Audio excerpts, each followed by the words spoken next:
Hello listeners, and welcome to the Montel Weekly Podcast, bringing energy matters in an informal setting. In the first pod of 2024, we turn our attention to Europe's largest energy market, Germany. Long seen as the front runner in the energy transition, rapidly expanding both wind and solar power, last year's decision by the country's constitutional court, which deemed illegal the German government's plans to shift 60 billion of unused pandemic relief into its climate and transformational fund, could put the brakes on the country's move to decarbonise. Also, the government faces key challenges exiting from coal after having switched off all its nuclear power plants. What will keep the lights on during a cold, dark winter's night in February in the years ahead? As is now traditional for the first pod of the year, joining me, Richard Sverrisson, is Tobias Federico of Energy Brainpool. A warm welcome to you, Tobias. Thank you, Richard, and I'm always happy about our tradition. Perfect. Tobias, if we go just start by sort of rounding up or looking back a bit before we look forward. So what, in your view, were the main issues of 2023 in Germany? Well, in Germany, we still had the effect of the year 2022 effects regarding huge, insane electricity prices, insane commodity prices for energies, and the impact onto the end user. Even though in the wholesale market, power prices have been decreasing significantly compared to 2022 average, but we're still on a much higher level than in the years before. So the main issues have been, how can we handle high electricity prices to the end user, not facing financial problems in households, but mainly facing financial problems in the industrial sector. This was one part. The second part, I think, was the high inflation rate. Nobody really knew where it was going to. We had inflation rates around about 8 to 10%, and this has decreased right now, and it was clear that it was driven by the energy prices, but still how to react on that. So those were the big two challenges in the last year. You mentioned the crazy wholesale prices, both for power and gas. Tobias, are we, a long way from such prices, or, is there a danger that we could return to those levels? No, definitely not. In those price levels, of course, there's a lot of psychology in the prices, even though it was driven by fundamental facts and mostly by fear. We were challenging a situation where we have been expecting gas shortage for the winter 2022-2023. We've lost almost 55% of our natural gas supplier, which was Russia. We had to replace them, and we had to fill up our gas storages. So these were mainly the factors. Of course, filling up the gas storage didn't go by market factors or by market drivers. It has been pushed by the government, and that has pushed the prices. But this was, let's say, the lower negative effect rather than having a real gas shortage and the breakdown of the economy. So that is not going to happen again, because we saw, especially this winter, 23-24, that the gas storages have been filled up again at very high level, almost 100%, just by market prices. So the price gap between summer and winter gas was so good, so natural, that it made economically sense to fill up the gas storage with a spot market and sell it on the, so buy gas on the spot market, sell it in the forward market, and filling up the gas storage. So that situation is gone. We will not come back to these huge prices. But still, there's a theoretical chance that we might get a little bit short of gas, but we will not face a situation that we will have no gas at all. Mm. I know in certain parts of Northern Europe, Oslo and other, parts of Sweden as well, there's a spate of very, very cold weather, very freezing temperatures. What's it like in Berlin? I mean, that's, and in Germany generally, I think we've been quite lucky with the weather so far, that it's been very mild. But of course, you're not a weatherman, Tobias, but that's quite a big element here, isn't it? What we can expect, especially I mentioned February, but I think, out to March, really. Yeah, well, two things. First, I wish I could be a weatherman, because weather becomes much more important in the future. Regarding fluctuating renewables, but also on the demand side. We had a quite cold period in the beginning of December with snow, which was quite nice. Now it's a little bit warm and too wet. We have flooding in Germany, which is an issue, but is not reflected in the energy prices.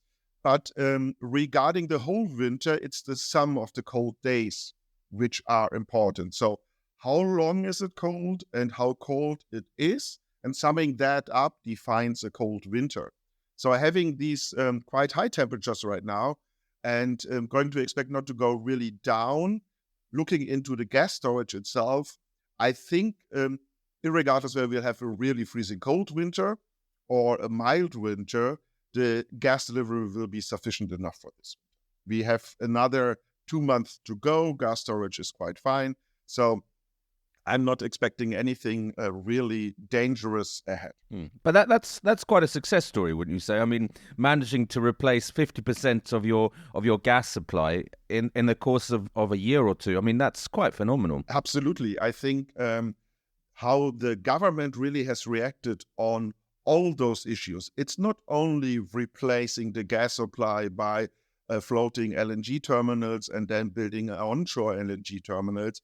It's also how they reacted on different, let's say, strategic or market reaction onto high gas prices, looking into the Gazprom Germania takeover by the government, and also how they helped Uniper in being still on the market, because both of those companies, when they would have failed, would have had a huge impact to the market, regardless whether we would have a gas shortage or not. So we had 3 issues in the system. So saving Gazprom Germania, saving Uniper, and looking into alternative gas supply. So that was definitely a success story. And we must be really thankful to the German government, beside all the other issues which might come this year. Yeah. But that was really a good move and a good step. That the side effects have been high gas prices. And in that respect, also high power prices.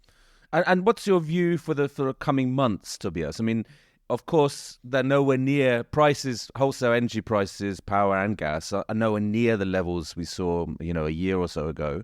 They've come down significantly, but they're still very high. I mean, and I think maybe even too high for some end consumers. Certainly industrials in Germany have complained quite bitterly about the high how price levels, and I know the government is trying to do something about that. We'll turn to that in a minute. But what are your expectations? Are we kind of going to see prices easing off in the first and second quarter? Well, in the first quarter, it depends on the weather. Again, if it's getting cold and a little bit longer cold, then we see a little bit higher prices. But generally speaking of the year ahead prices, not about spot market, we do expect decreasing prices compared to today's level, but not going back to the 2020 or 2021 level.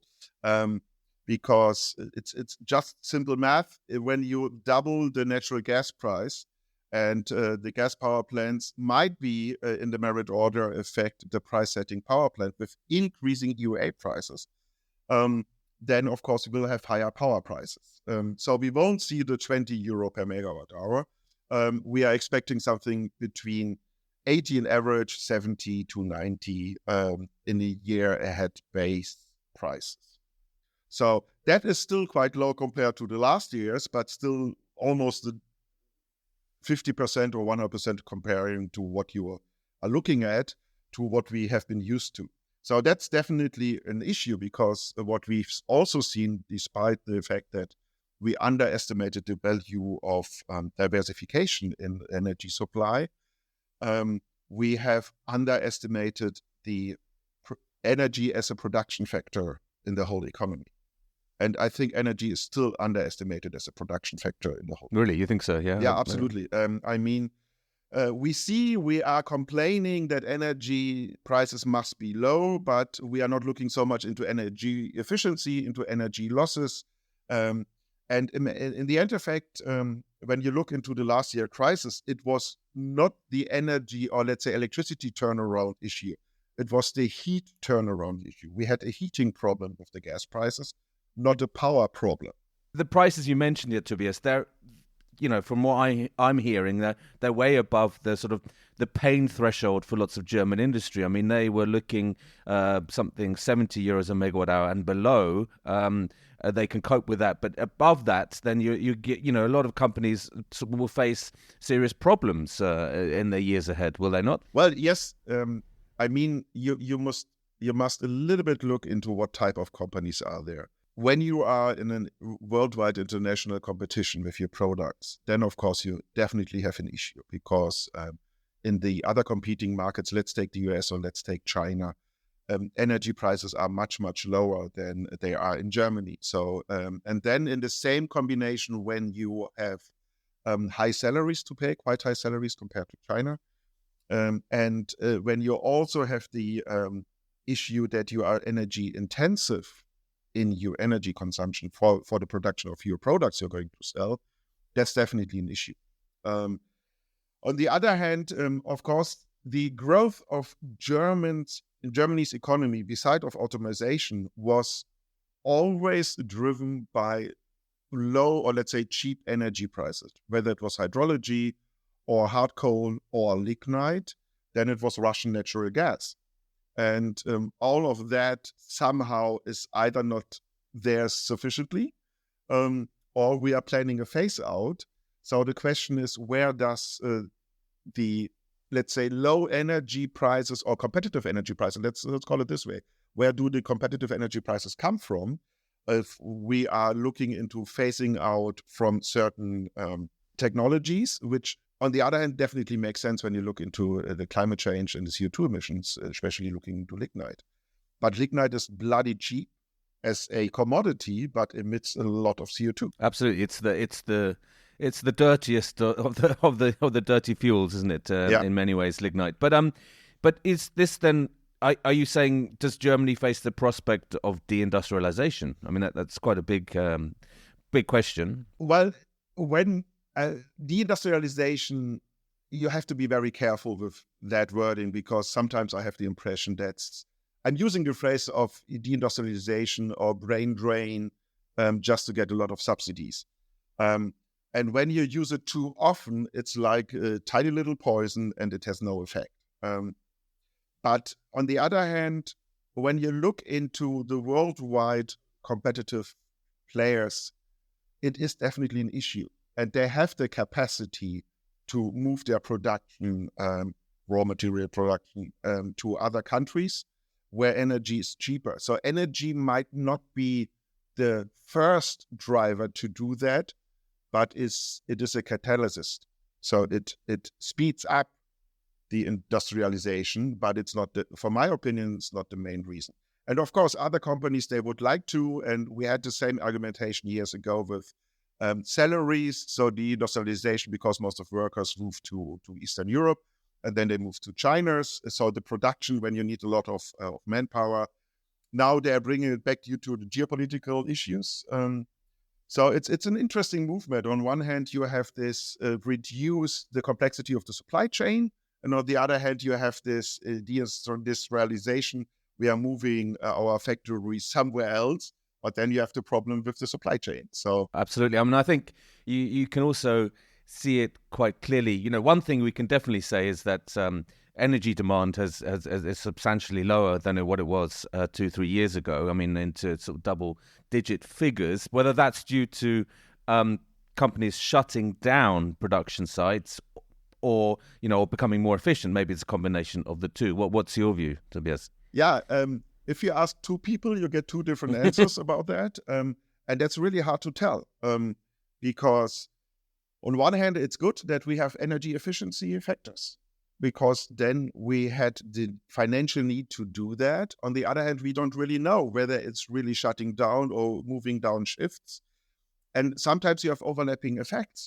Germany is facing also the problem of workforce. So smaller companies have really an issue getting people to work for them. So that's why they reduced also their shifts. And in combination with high energy prices, you had to do both. So I can't tell you what the main part is, whether it's energy efficiency or not. We must consider both. And both has led to a decrease of 10-15% of energy consumption, especially in gas. No, absolutely. And there were plans on the table to push forward an industrial power price for industry. What's the current thinking there? What's the current status there, Tobias? Well, there were a lot of plans from the Ministry of Economics and Climate it was a whole package. They called it Climate Neutral Power Platform, where they had the package of the industrial prices, they had the package of the CFDs, they had the package of, let's say, subsidizing also household power prices. So the package was quite big, in combination with redesign of the merit order market and so on. So that whole package was a plan in Germany in the last year, but with the new circumstances, as you said, especially with the court decision, they are not officially from the table, but all these measures, when I looked into that, I was always asking myself, yeah, but where's the market? So when you have an industrial power prices, and we did also a podcast with that, I saw it always as a subsidy because you have a price gap. If you promise an end user a lower price and also a market price, the money must come from somewhere. When you speak about CFDs, which seem to be interesting as in comparison to PPAs, where an investor has a certain guarantee of a price. So if he earns less, he gets paid the difference. If he earns more, in case he earns more, he has to pay the government. So it seems to be a two-sided and quite balanced instrument. That's why it seems to be quite interesting.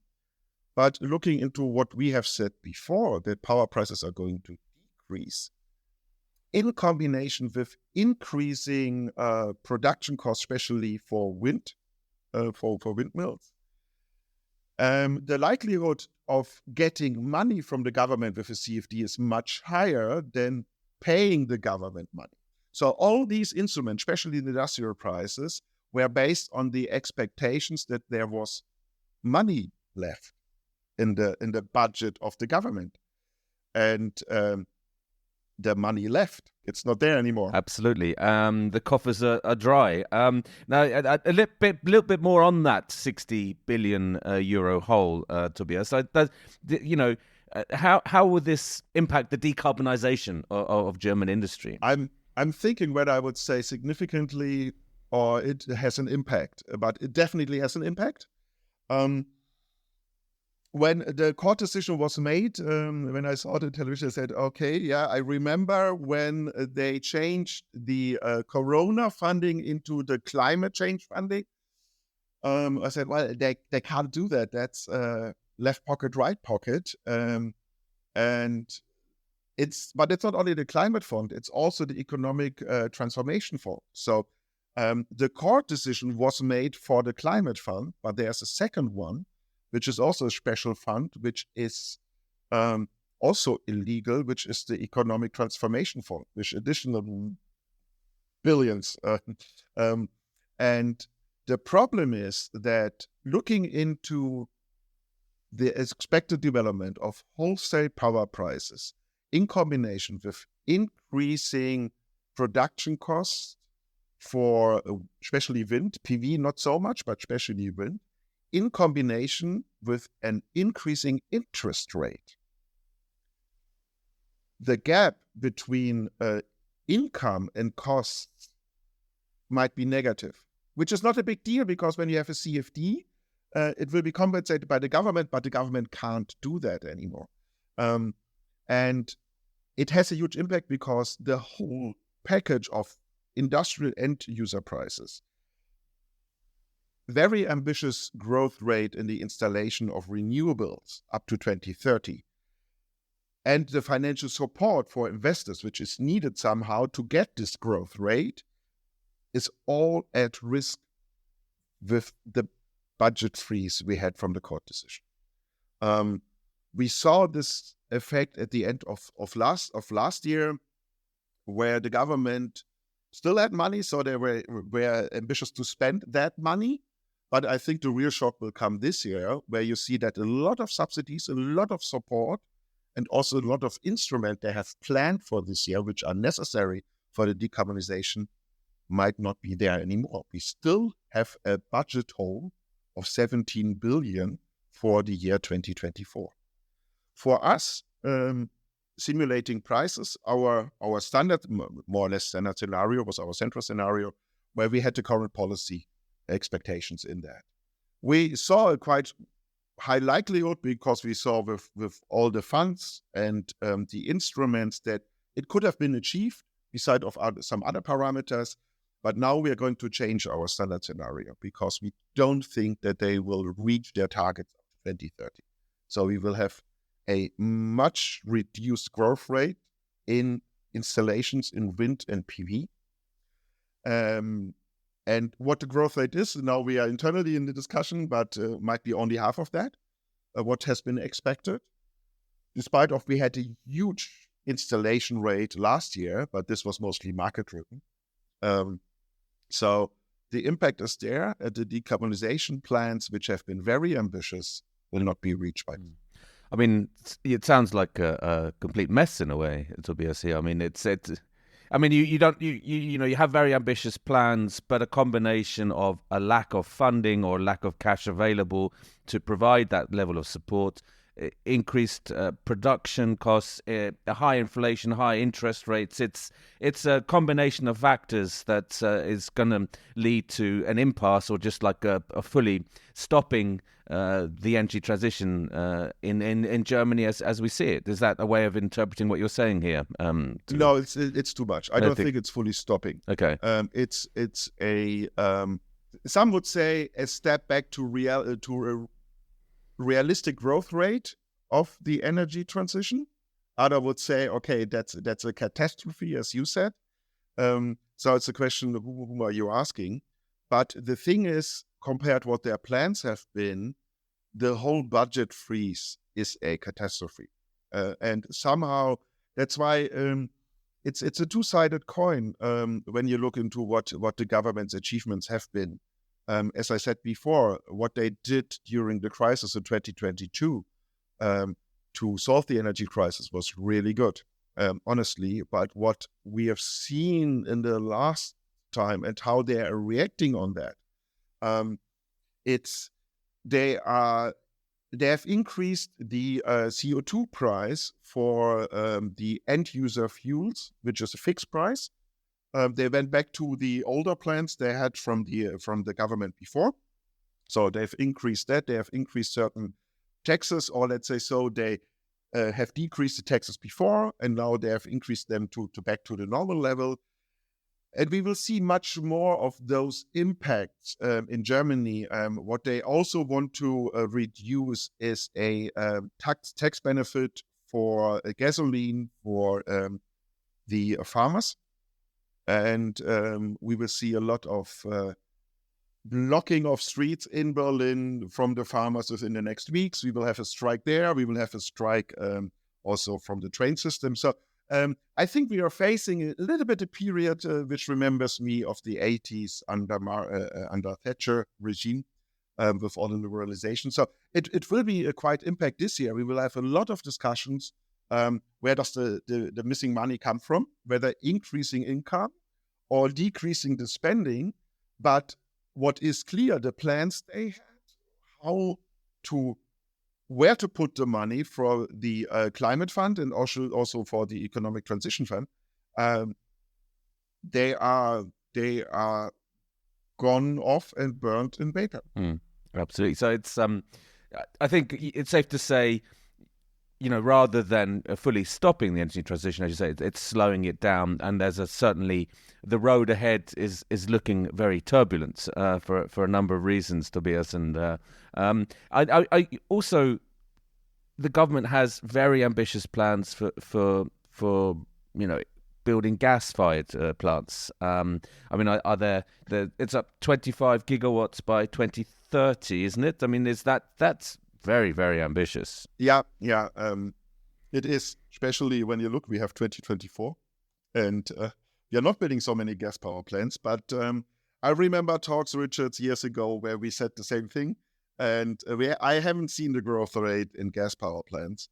But somehow you must also look into the discussion. What I see generally that the energy community understands that gas power plants must not be fired by nature with natural gas. They can also be fired by hydrogen or green hydrogen, which the general population doesn't really understand. When they say we have to build gas power plants, they think it's gas, which is then natural gas, which is not true. So yes, we need them in case we are planning and having the hard coal and also lignite phase out by 2030. But I see here a question mark. I think it's necessary to have definitely a phase out for those type of power plants due to CO2 emissions. But also when you look back into 2 to 3 years ago, when we had the so-called Coal Commission, where they made the plan under the older government how to phase out of these coal-fired in general power plants. The official name of this Coal Commission was Commission for Economic Growth and Transformation. And it was not the Commission for Climate or against climate change, which means that they decided that the more efficient, less CO2 emitting power plants, which are the hard coal power plants, will phase out before the more polluting or more emitting lignite power plants. And it makes sense when you look into the name of the commission, but it doesn't make sense when you look into the economics and also into the CO2 emission itself. So that, I think, was a natural mistake. They should have flipped that. But then you have the issue with, okay, it's a natural production. The mining is a national production, sorry. The mining is in Germany. The power plant production is in Germany. For lignite, you have a transformation issue there. So that is clear. So I think, and then the current government said, okay, they will phase out by 2030 and we will replace that with gas power plants and they will be then running by green hydrogen. But I think we have postponed that a little bit further into the future to reach the 25 gig of CCGT power plants which we are needing in the market. Absolutely. I mean, we could get to 2030 and we have these hydrogen-ready gas plants, but the hydrogen may not be ready, so they'll be burning gas anyway. But Tobias, I'd just like to finish off this week by asking you, what are there any kind of rays of light out there? Are there any sort of positives we could focus on and we could look forward to in 2024? Yeah, when I was reflecting about our podcast, which we are doing, I think, the 5th time, so since 5 years, and I'm always speaking about the negative sides. I think it's part of my job, looking into the negative side. I think we might be also surprised how maybe commodity prices are going much more down. When commodity prices are going much more down, we have definitely lower power prices, much lower than you might expect that. So we have also a scenario for that.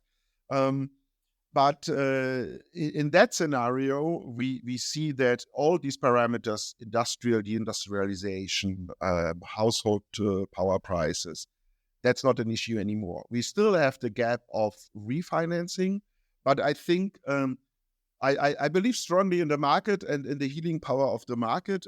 When they are overheated, they will come down again, and same applies also for the production cost for windmills and maybe also for the inflation rate. So in case inflation rate will really go down because energy prices are going down, then maybe the interest rates will also go down. And when the interest rates go down, we will have an economic push. And that's the good step ahead, so that also the production costs will increase. And also the expected return on my investments will decrease. So therefore, that is there. How big is the likelihood? I don't know. For me, the glass is always half empty rather than half full, because we haven't spoken about geopolitical tensions which might arise. So there are more factors where we have dark clouds rather than light clouds. Yeah, or the rays of light in between the dark clouds. But but let's hope for the best, Tobias. Anyway, and it's nice to finish on a few positives. Anyway, I know even though that goes against the grain somewhat, and there are, as you said, there are dark clouds looming. So always a pleasure to have you on the podcast, Tobias. Thank you very much for being a guest today. It is always a pleasure for me too. Thanks a lot, Richard. Hello, listeners. Since we recorded this episode, the weather has seemingly turned a little bit colder. Forecasts now indicate a cold snap in Northern Europe, in Germany, France, and the Nordic region.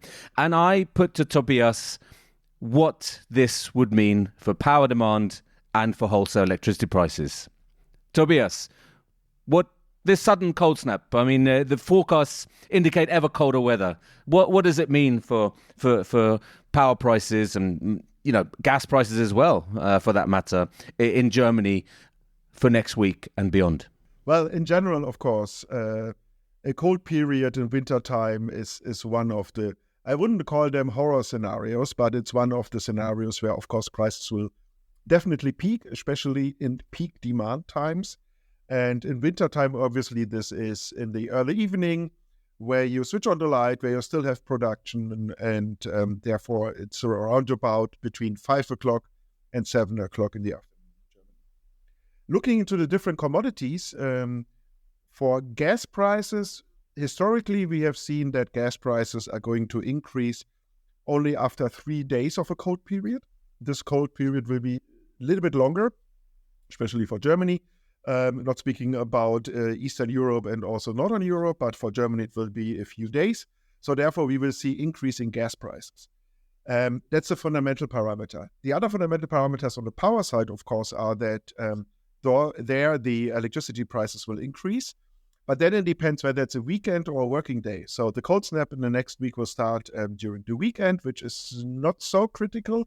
Of course, we will have higher prices and no negative prices on those days. But during the week, in combination with no wind, and that's a combination which might be interesting looking into power prices in the next week, we might see very high power prices, 300 euro, 500 euro, in certain peak hours as an hourly price per megawatt hour in Germany. Tobias, thank you so much for clarifying that. I think we needed an update given what we talked about with the so-called the famous German expression, the Dunkelflaute. So the cold snap in the winter where there's no wind. So thank you for clarifying and explaining that. Always a pleasure, Richard.